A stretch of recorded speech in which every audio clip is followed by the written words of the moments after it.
All right, welcome back to Power Forward. Justin White alongside Mateen Cleaves. Mateen, what's going on, my man? Oh, Jay White, living life so good. Flying high, baby. I'm flying high. Well, we can always count on you to bring those positive vibes.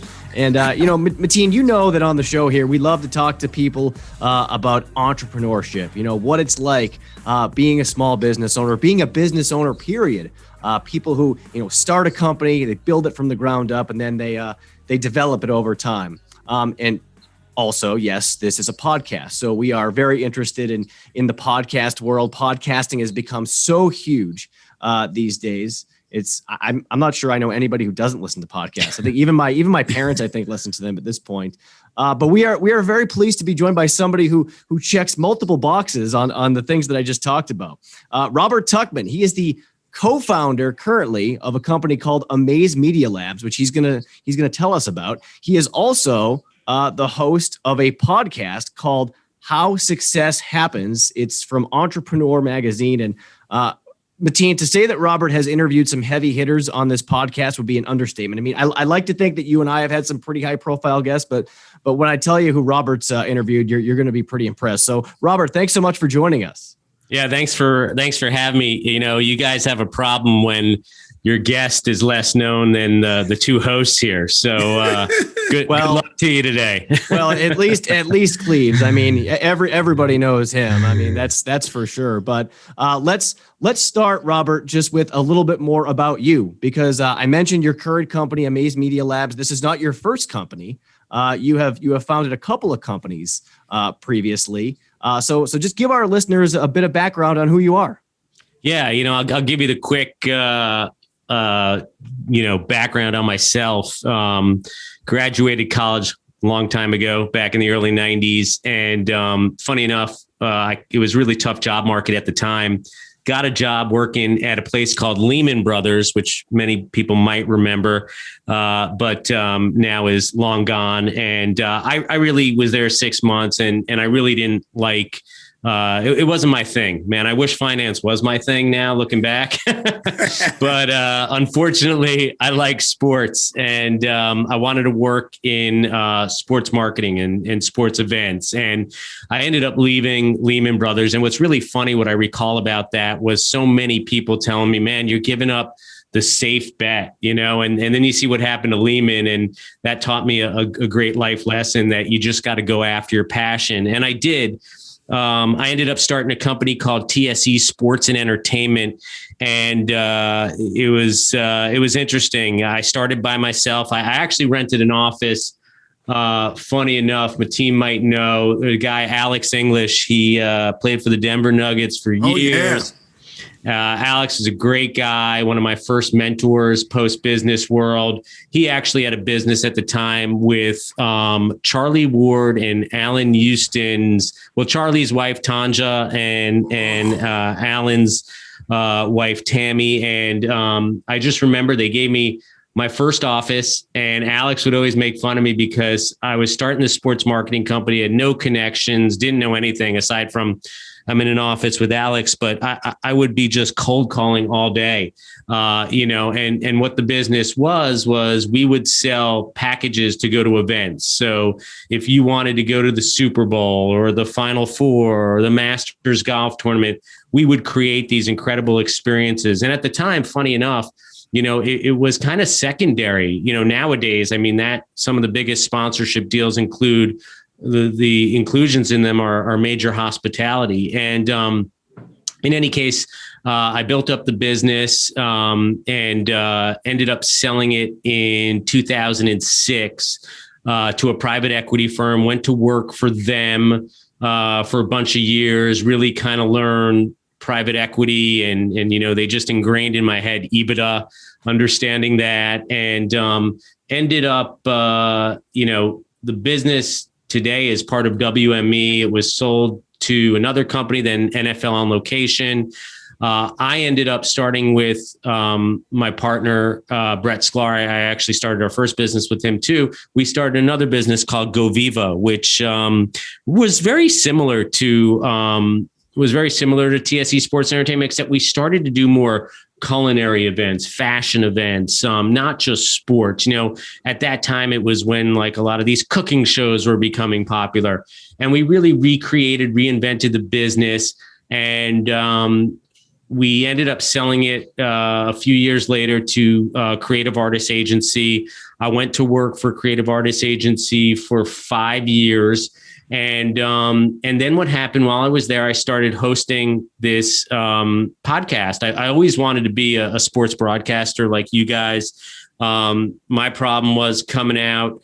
There was the only options were ESPN, and there were very few jobs. And I got a face for radio, so I wasn't getting on there. And the next thing was like local TV stations. And in any case, it was just so hard.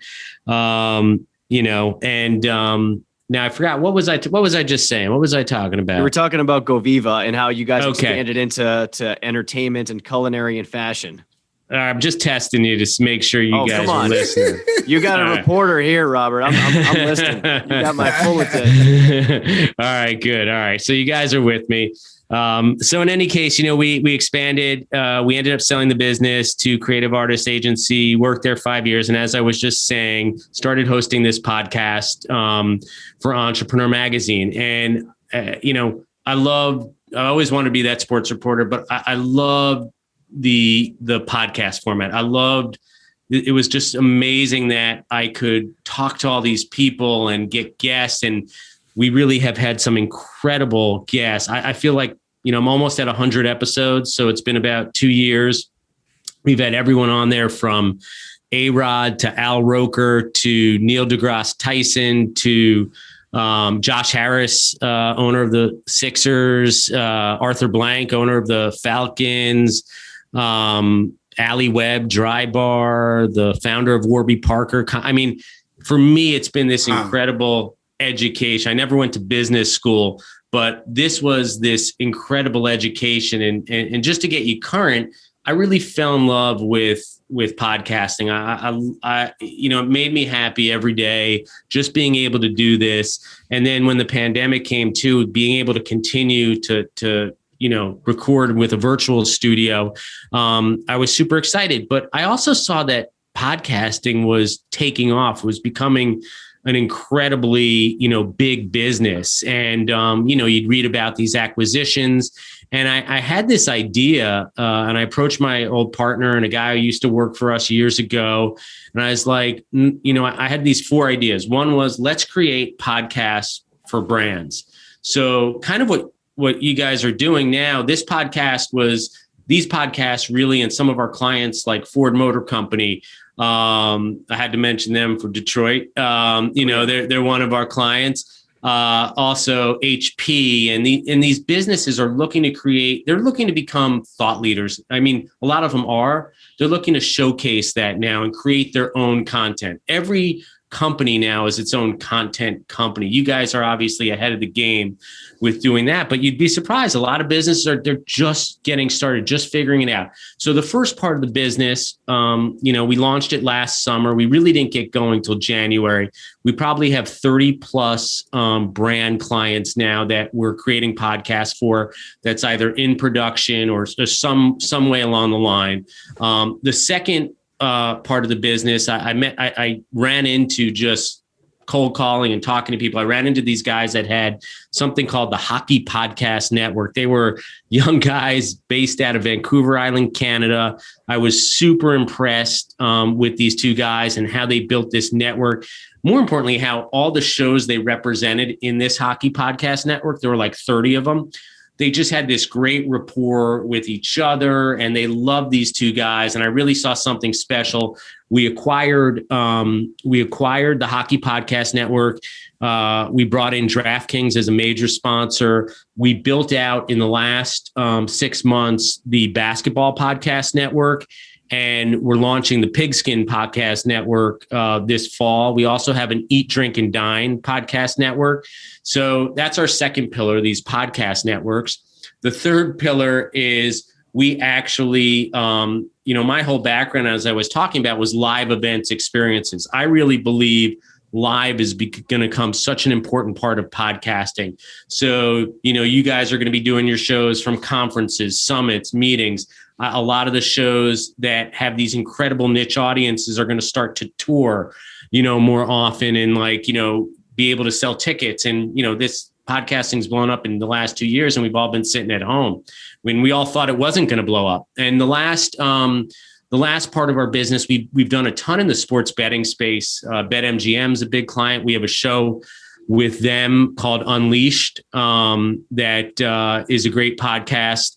Another Detroit connection with MGM there. Oh, yeah. We're actually going to do some live shows, hopefully from the hotel there as well. That's kind of taken off, but we're going to create a lot more. That's a brand podcast, but we want to create original content, and we want to do a lot of original content in the sports betting space. We've kind of come up with some concepts and ideas, and we're going to really expand. And again, I just shake my head because my last two businesses, it took, so much time, to get going. And this one, because I think we're hitting such macro trends as like podcasting and sports betting, it's just, and brands, it reminds me, the main business reminds me basically of when companies were looking to, back in the 90s, they all needed a website. They didn't know who to go to, how to do. It's almost like every company now needs their own brand content, their own podcast. So anyway, it's really an exciting time. It's been a tough year for so many people, for everyone, myself included. So I'm just really happy that the business is starting to take off, and we just announced a big acquisition of Jam Street Media, which is a big production house for podcasts. They're going to join our team. They're founders. One of them was one of the original founders of, not founders, but started iHeartRadio's podcast group 5 years ago. So we have some real good talent. And as I was saying, it's weird now because, we were hiring all over and I haven't met half the company. So anyway, that was a long intro. So sorry for all that. Hey, long but impressive. Trust me, Robert. I loved it, man. When you mentioned Alex English and you mentioned Allen Houston, I have to tell you, when you said Charlie Ward, I fanboyed. I'm telling you, man, that's my favorite college athlete of all time. I grew up watching him. I played point guard and quarterback. I tried to, form my game to Charlie's game, especially on the football field. Like, oh my God, well, whole nother story. We don't have time to talk about me being a fanboy, but I think it's impressive what you've done. And let me ask you this, because there's a lot of moving parts, and some people think, I heard people say you have to focus on one thing. There's no way you could be successful with multiple businesses, or no, you have to just focus on one thing if you want to be great at it. Well, it don't seem like that's what you're doing, Robert. You know what? It's funny, Mateen, because I'm not doing it now, and it does scare me a little bit because, when you do look at it, and I think there's a truth to the point of you have to be focused. Now, there's plenty of people out there. If they're focused, they can be focused on a couple of things. And I think that, especially with what we're doing and I have my podcast, but it's in podcasting, and we're kind of going down 4 paths with this podcasting business, and they're all really have huge opportunities, and we're focused in certain areas. But I do think, and especially, nowadays, that there are really opportunities to do multiple things, and there are opportunities to be successful, and there's plenty of examples of people who have been. But I do think that there is a point where, like if you're going to say, look, I'm going for this and I want to do something, especially at the beginning, that's when you really have to go 24/7. This is my baby. And listen, this last year, like every day pulling myself out of bed, in tough days during the winter here in New York and during COVID and no one around, and you got to get the energy. You just got to keep pushing, and eventually, things start going well. That's how it's worked. For me, I just, I'm a hustler, I'm a grinder. And I think that's why I've been successful at least a couple times, and hopefully with this new business. To piggyback off of what you just said, Robert, you kind of led me there. And this is something we really try to find out with all of our guests, peeling back the layers of the onion as to what it takes to become an entrepreneur, because it's not for everybody, right? Some people want to go and they want to work for a company and have that security. They go to work every day and, have a typical type job. For you, is it something that's ingrained in you? Was it a particular experience along the way? I mean, you said you came out of school, you went to work for Lehman, but then it was a fairly quick transition for you into founding your first company, and then you did it again, and now you're doing it again. So what is it about you that makes you entrepreneurial, and how do you counsel others? What advice do you give others when they ask you about maybe starting up a business of their own? Yeah, it's a good question, Justin. I think that, the key is for me, I always had a difficult time working for other people. And at Lehman, I wanted to grow quicker, and, again, finance wasn't for me. And I just saw, even I had a job that will take you way back that I was doing on the weekends while I was at Lehman. It's a company called Sports Phone. This is how old I am. I don't know if you guys even recall this, but there was a phone number you dial basically. And actually some of these some of the guys on ESPN were there at the time. It was a phone number you dialed to get the scores. All right. And all it was guys gambling there was no like dish TV. So they'd be like, and it was great. It was in this little studio in Queens in like a basement. It's called Sports Phone, and you'd be watching like all these games, and you get guys in there, and anyway, really for me it was, I didn't, at Lehman, it was always, there was someone telling you, I hate corporate America, because in one respect it's like, the job you want is the guy who doesn't want to give you that job because that's his job, right? And it's like sometimes it's a very difficult situation unless you get someone who, I've seen a lot of people latch on to some high flyers and then they keep progressing to that person's next job. I just found it really difficult. I'm much more suited. I'm very, I have a lot of big ideas. I work really hard. And being an entrepreneur was more for me. Now, I was 23 maybe when I started my first business. And my whole thing then was, look, all I needed to do was feed myself and I could live at that. I didn't have a family. I didn't have a girlfriend. I didn't have really anything. It was really just about, if I fail, you know what? I'll go find a job that I'll be miserable at for 40 years and, live the life that so many of us live, which I never wanted to live that life. And that's why I said at the beginning, like, I wish I'd loved finance. It's amazing how that industry has changed and grown. And I think, but I didn't love it. I love sports. I love entertain. I wanted to do something I love because life was too short. And anyway, I just think, being an entrepreneur, was something that was for me. And I found that, it's funny. A lot of people don't know. And I get this from hosting the podcast, How Success Happens for Entrepreneur, where a lot of these people, sometimes they become entrepreneurs out of necessity, or they don't realize they don't even know they want to be entrepreneurs. And then they get involved in something and they become some of these biggest entrepreneurs. And, one thing I'll tell you is that it is really amazing when I look at it, how much timing plays into it, luck, passion. The one thing that you have to have is, which I see as the number one thing, is persistence. And most importantly, and Mateen probably knows this just from being successful in many areas, it's like picking yourself off the mat when you get thrown down.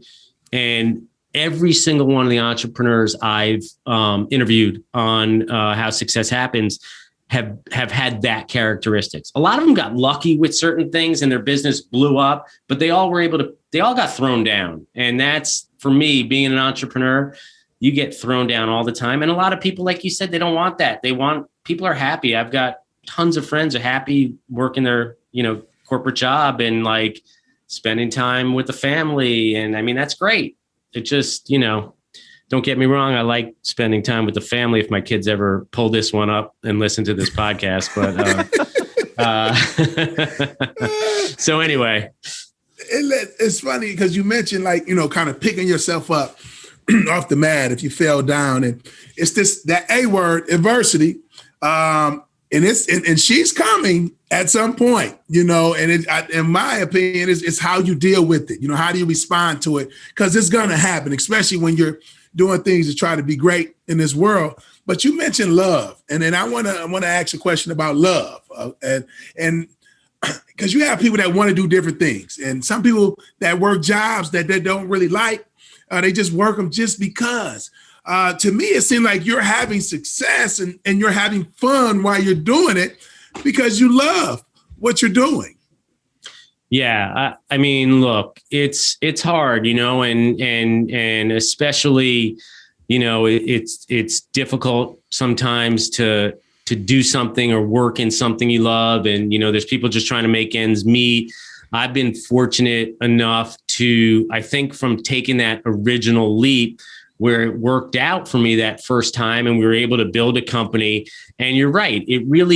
I loved it. I mean, I remember because going back to that first company, we were selling, really experiences to big events. And for me as a 23-year-old, being able to be like, selling people on going to the Super Bowl or the Final Four or going to like these baseball all-star game, whatever it was, like there was passion in my voice. I was excited.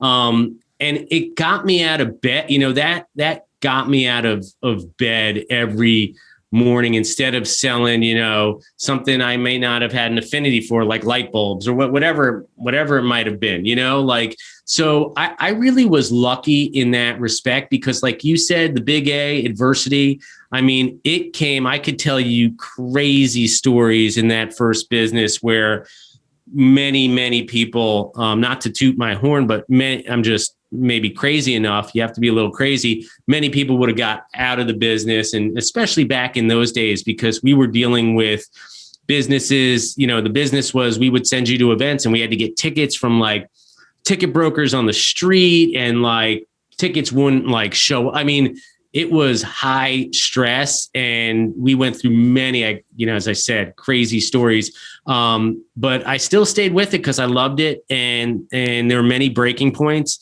And everyone, you're going to face them. We face them now with this business. I mean, I have a different perspective being a little bit older, but you're still going to face it and you got to get over it.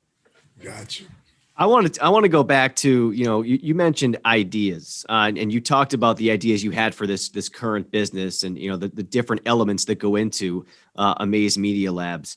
For entrepreneurs, and I guess everyone in general, what do you think is the importance of coming up with fresh ideas? Because, anybody can just keep doing things the way that they've been done. I mean, even for successful organizations, right? You stick to what works. That's the old adage. But if you really want to go places, whether you're starting out a business or whether you're at a company and you're trying to advance in your own career, the importance of bringing fresh ideas to the table and really trying to accelerate them, not just bringing an idea, but doing your best to implement it. To speak to that, Robert, if you would, just based on your own experience of generating ideas when founding your different companies. Yeah, I look at it that there's lots of ideas. I'm actually more of that, of course, you have to figure out what the idea is and then really figure out how you're going to make a business out of it. If that's your goal, right? Being an entrepreneur and creating a successful company, you have to, there's lots of ideas and then there's lots of ways to turn them into businesses. I think the key factor is really, it starts with just going for it. I can't tell you how many people I've talked to, even some of these most successful people who sat on these ideas. I'm talking like some people who created billion-dollar businesses that I've spoke with on How Success Happens that had to be pushed into, like, sat on ideas for a couple years. I think that's the first issue. People sit on their ideas. It's scary, man. Like, no one wants to fail. And it's hard, man. You put I've been guilty of this, putting my self-worth into the business or what my career is.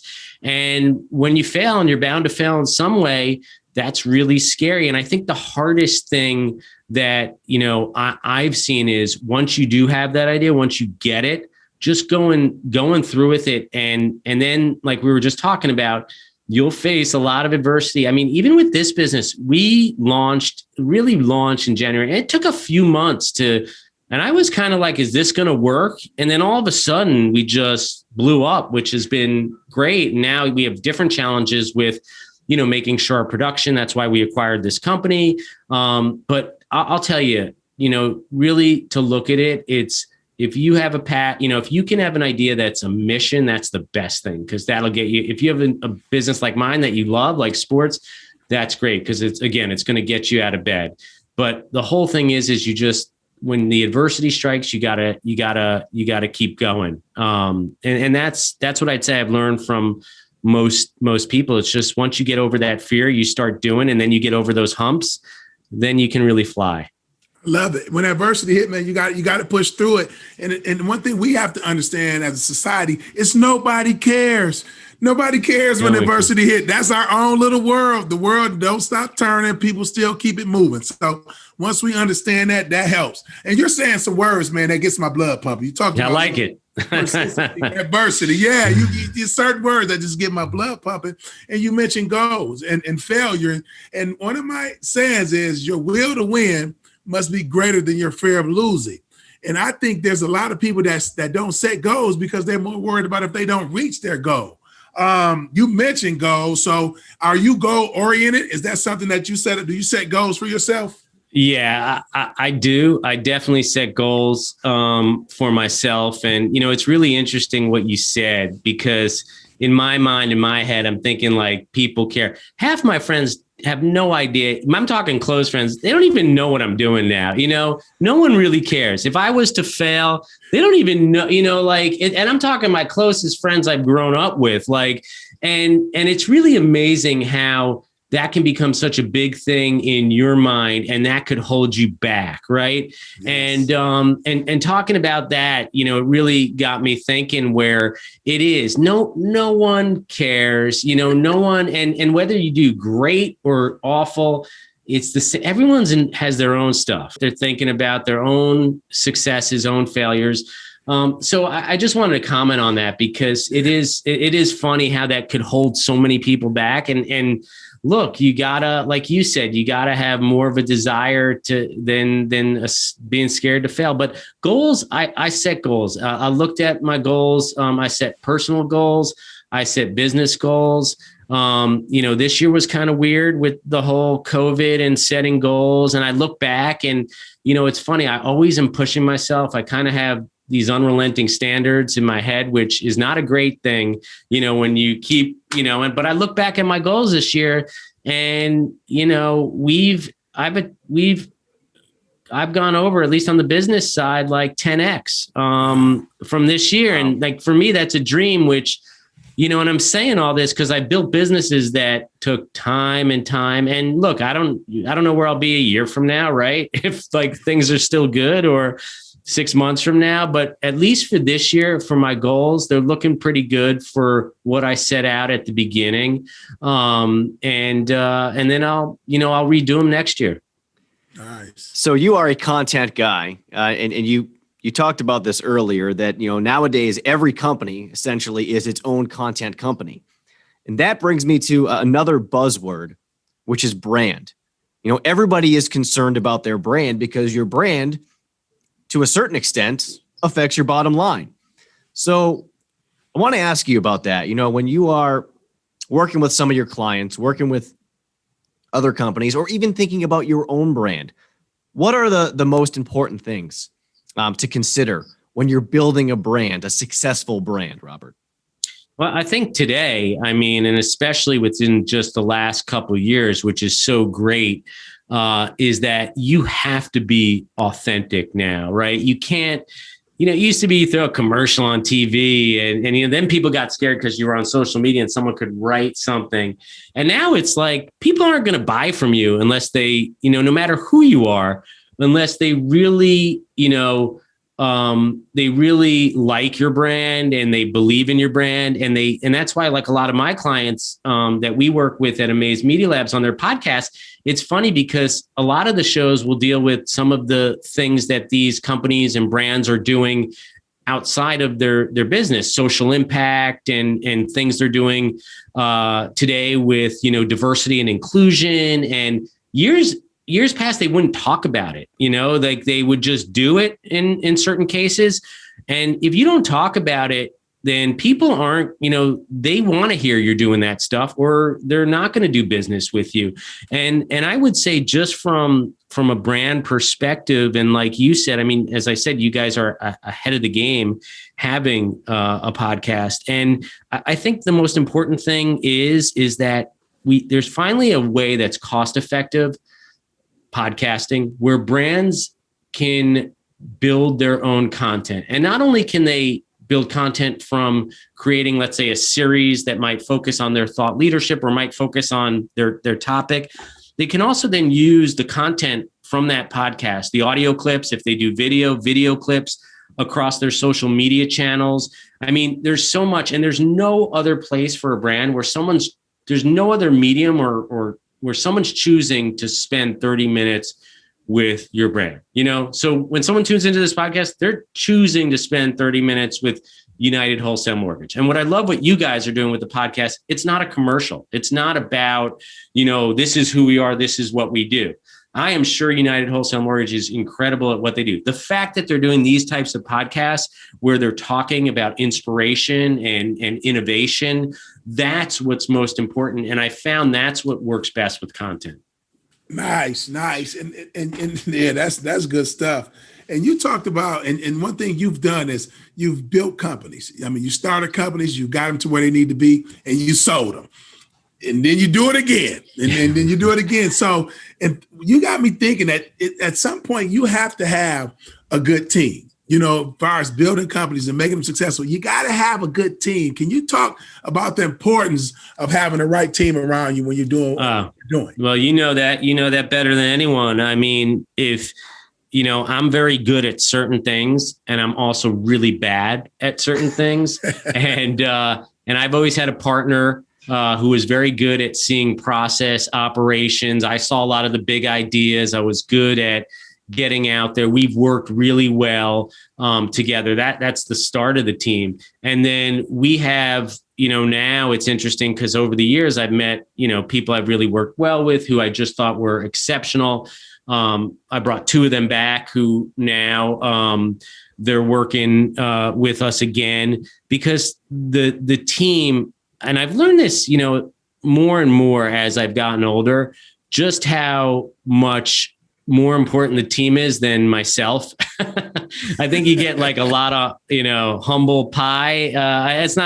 It's just, I think you grow up and you realize like, wow, like, you know what, maybe I didn't give enough credit, like, and now though, man, I see it with my team today and see how they work and what they do. Like, I'm telling you right now, like I'd still be trying to get this thing off the mat if it wasn't for them. So I think team is everything. We've always had great culture too.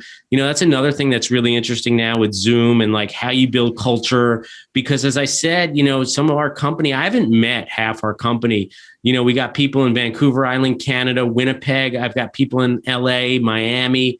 We've got a bunch in New York who've never met in person. And how do you build culture and how do you build that team, right? That's really, but for me, I always love to be authentic, and I love to tell. I've learned to share my feelings more and tell people if they're doing a great job, like give people that, give people honest feedback. So anyway, that is a team is everything.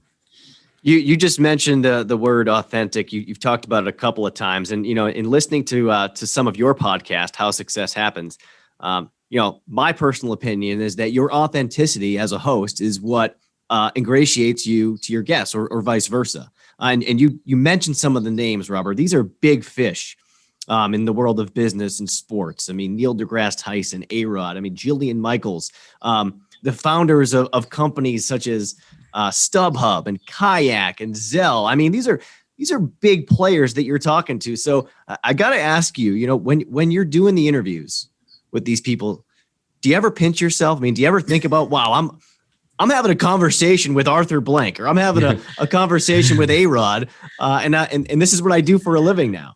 I'm glad you mentioned that, because, I actually did a podcast with this guy, Mark Randolph. He's one of the co-founders of Netflix, right? Yeah, there's another big brand. Right. And he said in the podcast, I'm like, geez, this guy created Netflix.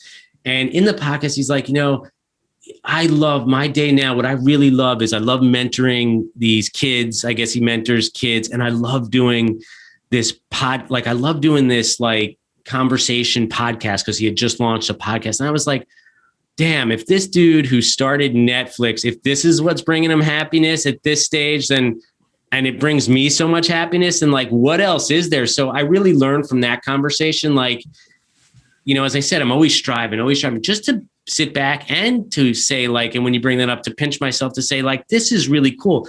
I love the fact that, like, I can just learn so much. And was there anyone, I haven't pinched it's interesting. I had sold my last business to Creative Artists Agency. They represent some of the hugest names. So I was around a lot of talent. I don't know. I mean, I think I pinch myself because I'm like, wow, I get to do this and I get to learn from these successful entrepreneurs.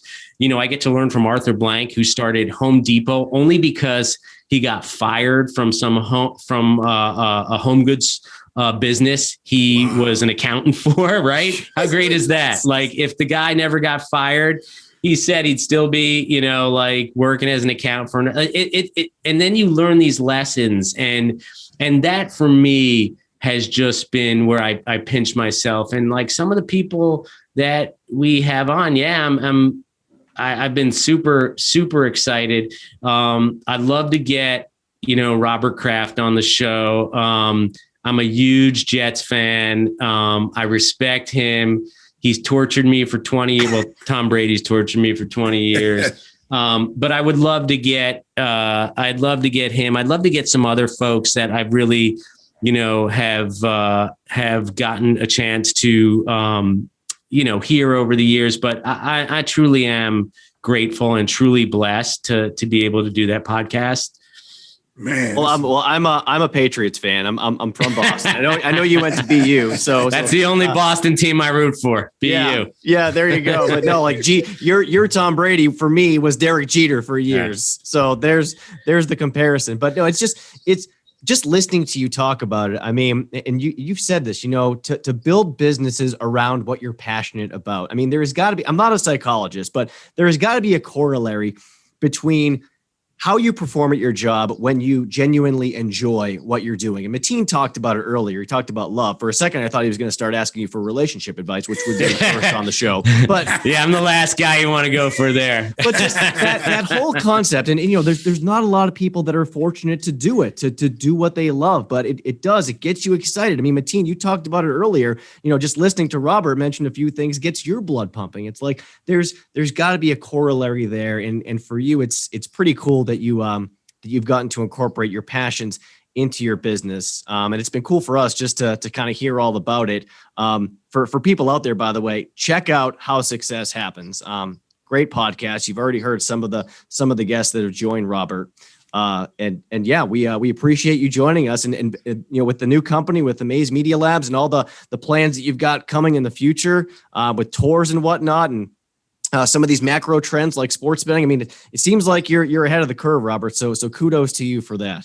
Yeah, well, I hope so. And thank you so much for having me on. This has really been fun, and, best of luck. I love what you guys are doing. Smart, you got a smart founder or CEO there, getting you guys out there doing this now, because it's, as I said, it's all about, you have a chance. All these brands have a chance now. They're their own content companies, right? They're getting to tell their own narrative, tell their own story. They don't have to wait for an article in, a mortgage magazine, right? Or whatever it might be. But that's the beauty about what we can do nowadays, or brands can do. And it looks like you guys are doing a great job. And thank you again for having me on today. Oh, but hold on. Before you go, I'm not letting you off the hook that easy. I got one more question, and I hate to break up the love fest we're having because it's been great. But I have to ask you because I know some advice you might be able to give our listeners that'll help them not make the same mistake. So, was there a mistake that you made early on? One or two mistakes, that you might have made early on that possibly could help someone else so they don't make the same mistake? Wow. There's so many mistakes that I've made. I think one thing that I can't, it's interesting because how I built my businesses, and I would get advice from other people. And it was almost like I always learn.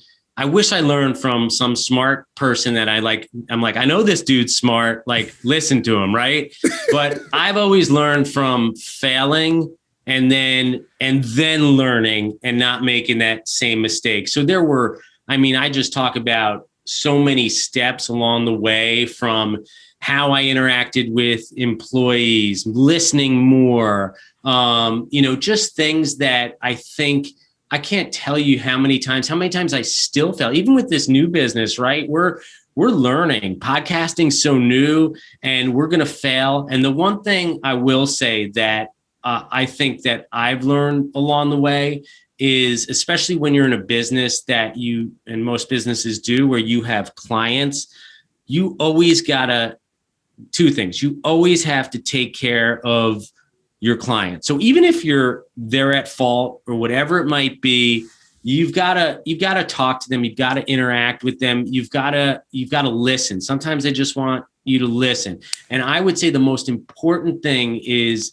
those relationships. And then the same thing, the relationships with your own employees as well, if you're running the business. But definitely, I could say the number one thing that I think has really helped me and helped me to grow businesses has been, I'm a perfectionist in a way. So anytime there was an issue with the client, just getting on the phone, talking to them, now getting on a Zoom and hearing them, and then making whatever it is that they need better. Because you know what? I've got clients now who've been around, work with me. They're at 4 different companies, still talking to them 20 years.